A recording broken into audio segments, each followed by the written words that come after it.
你知唔知咧有啲咩投資咧係只會賺嘅事？我覺得有一樣嘢係唔會輸嘅，就係咧就知識啦。做個 sales 咧唔係賣 product 㗎，做個 sales 咧係俾個 pain point 嘅 solution 佢。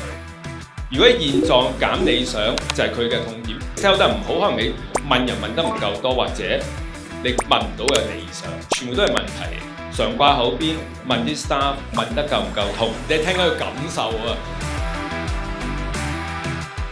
其實你每一刻咧，你都係 sell 緊你自己。真正做到成交嘅唔係說服，你係如何吸引對方，唔係講推銷，係你講信任關係。然而亦都唔係因為技巧，係因為你真正對人嗰份心。其實你聽唔到個客要啲乜嘢，因為你從來都未揾到個客要啲乜嘢。記住，同客溝通，留翻7成嘅時間俾你啲客傾講嘢，自己咧3成好啦。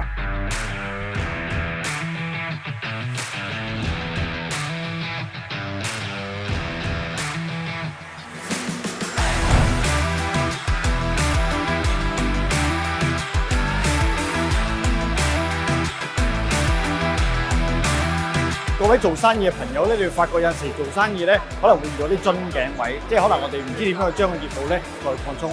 係時候咧，我哋要自我增值，加入咧我哋嘅 MBA 講座，每一次咧都要嚟聽，一齊成長啦！大家要上人生裏面繼續學習，繼續進步，記得參加我哋 MBA 嘅。Inspire MBA。